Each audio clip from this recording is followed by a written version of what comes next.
Bonjour à tous, nous poursuivons aujourd'hui avec la 9e Mishnah de ce 3e Pérec, la dernière Mishnah du Pérec. La Mishnah nous dit Aomer pititi et bito shel plumou. Un homme qui se présente devant le Beddin et il vient avouer qu'il a séduit la fille de un tel. Puisqu'il vient avouer, nous savons qu'un homme qui avoue ne paye pas de knas. Le knas, l'amende, c'est seulement si ce sont des témoins qui viennent le rendre chayav du knas. Un homme qui a violé une jeune fille ne payera le knas que s'il y a des témoins. Elle, bien sûr, on ne la croira pas, on ne pourra pas sur son témoignage faire payer à cet homme-là un knas, une amende. C'est lorsque des témoins sont venus dire que cet homme a violé cette jeune fille ou qu'a séduit cette jeune fille, c'est là qu'il devra payer un knas. Si lui-même avoue, il ne paye pas de knas parce que modé biknas patour.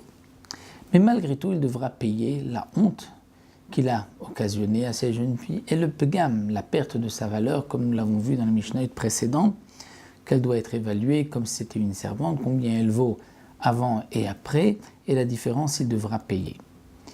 La Mishnah vient nous enseigner ici que lorsque un homme vient dire « j'ai séduit la fille d'un tel », d'une certaine manière, il ne payera pas le knas, mais il veut peut-être s'obliger à payer bochet ou begam, la honte, ça il doit le payer, même si il avoue. Mais étant donné que de le croire, puisqu'il n'y a pas d'autres témoins, ce serait faire une grande honte à cette fille, est-ce que on va le croire ou pas pour qu'elle puisse recevoir de l'argent? Alors, nous explique le Barthénora, la Mishnah nous enseigne ainsi. S'il avait dit « j'ai violé cette jeune fille », il y a, nous dit la Gemara, moins de honte, moins de là, c'est-à-dire de rumeurs, de mauvaises choses qui vont être dites sur cette jeune fille si elle a été violée que si elle a été séduite et qu'elle a une relation avec un homme. C'est plus grave. Si elle a été séduite, on va parler d'elle, on va dire qu'elle s'est mal conduite. Si elle a été violée, ce n'est pas de sa faute, ça a été malgré elle. Donc lorsque quelqu'un vient dire « j'ai violé une petite fille, une Nahara, donc 12 ans et demi », c'est sûr, c'est évident qu'il devra payer la honte et le begam parce que, d'une certaine manière, il ne va pas lui occasionner un mauvais nom. Alors que s'il dit « j'ai séduit la fille de un tel », elle va avoir un très mauvais nom, une mauvaise renommée. Donc on aurait pu croire qu'il vaut mieux ne pas lui faire confiance, ne pas lui demander de payer d'argent, et ainsi on fera taire ce que cet homme-là est en train de dire sur cette jeune fille. Eh bien non. Le Tana de la Mishnah nous dit, s'il dit « j'ai séduit la fille d'un tel », mais shalem bochet ubgam al piatzmo, il payera la honte et le pgam, perte de la valeur sur ses paroles à lui, parce qu'on considère qu'après une telle chose, la fille préfère recevoir cet argent, même si il risque d'y avoir un laz, de mauvaises paroles sur elle, elle préfère malgré tout recevoir cet argent, donc on acceptera ce qu'il a dit et il payera. Veino meshalem knas, mais il ne paye pas le knas, c'est-à-dire l'amende, parce que, étant donné qu'il le reconnaît, on ne paye pas modé biknas pato. À Omer, un homme qui vient et qui dit Ganafti, j'ai volé, vetavarti ou macharti, ensuite j'ai égorgé la bête ou je l'ai vendue. Normalement, un homme qui vient et qui dit « j'ai volé », si on avait trouvé chez lui l'objet volé, il aurait dû payer 2 fois le prix de l'objet. S'il a volé une vache et qu'il l'a ensuite égorgée, il aurait dû payer 5 fois le prix de la vache. S'il avait revendu la vache, il aurait dû payer 5 fois le prix de la vache.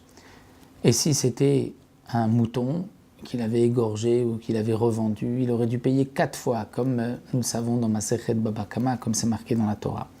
Lorsqu'un homme vient dire « j'ai volé » et ensuite « j'ai égorgé ou j'ai vendu », donc il vient lui-même se rendre chaya, dire « je dois payer 4 ou 5 fois ».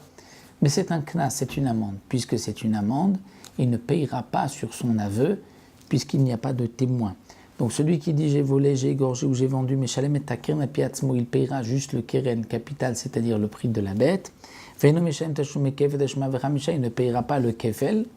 Ce n'est pas comme si on l'a trouvé chez lui, il ne payera pas 4 ou 5 parce que c'est un knas. Ou de même, un autre knas, une autre amende. Un homme qui vient et qui dit Emit Shori et Ploni, mon taureau a tué un tel. Un taureau qui tue doit être tué, doit être lapidé. C'est un knas. Mais il devra. Donc s'il dit mon taureau a tué un tel, tuer le taureau, c'est un knas, on ne le tuera pas. Mais nous savons aussi que, comme dit la Torah, si quelqu'un a un taureau qui a tué une première personne, on n'a pas eu le temps de tuer le taureau, qu'il a tué une deuxième, on n'a pas eu encore le temps de le tuer, qu'il a tué une troisième personne, le taureau est donc mouad, a tué déjà 3 personnes, il devra ensuite payer le kofer, c'est-à-dire le kofer, le prix de celui qui a été tué, ou le prix du propriétaire du taureau, c'est une marloquette Rabbi Ishmael et Rabbi Akiva, mais en tout cas, il doit payer le kofer. Donc quelqu'un qui vient et qui dit « mon taureau a tué un tel » et il était déjà moi, donc je dois payer le kofer. Est-ce que le kofer c'est un knas ou pas? La Mishnah va nous dire que non. Au shorosh el ploni, mon taureau a encore né, a tué le taureau d'un tel et donc je dois payer le dégât. Eh bien, il devra payer sur son témoignage parce qu'effectivement, ce n'est pas un knas. Mais on ne tuera pas le taureau parce que le tuer c'est un knas, une amende, et là, sur son aveu, on ne tuera pas le taureau. Mais si quelqu'un vient dire Emit Shori Avdo Shel Ploni, mon taureau a tué l'esclave de un tel, et la Torah dit que un taureau qui tue un esclave, le propriétaire devra payer Shloshim Kesef, 30 pièces d'argent, ça c'est un knas. Eh bien, Eno Meshem Peatzmo, il ne pourra pas, il ne devra pas payer sur son aveu. Zéaklal, voici la règle pour savoir qu'est-ce qui est appelé un knas ou pas? Tout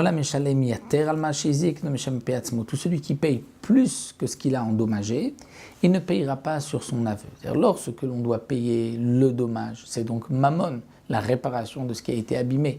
Ça, même s'il vient avouer, il devra payer. Quelqu'un qui dit j'ai causé un dégât, mon taureau a causé un dégât, il devra payer. Mais si la Torah exige dans ce cas-là qu'il doit payer plus que ce qu'il a endommagé, comme pour un évêque de payer les 30 pièces d'argent, même si l'esclave ne vaut que 5 pièces d'argent. Donc c'est un knas, et le knas, il ne le payera pas sur son aveu. Alors nous avons terminé le 3e pérec, et nous nous retrouverons Bezrat Hashem pour un nouveau pérec, le 4e, la prochaine fois.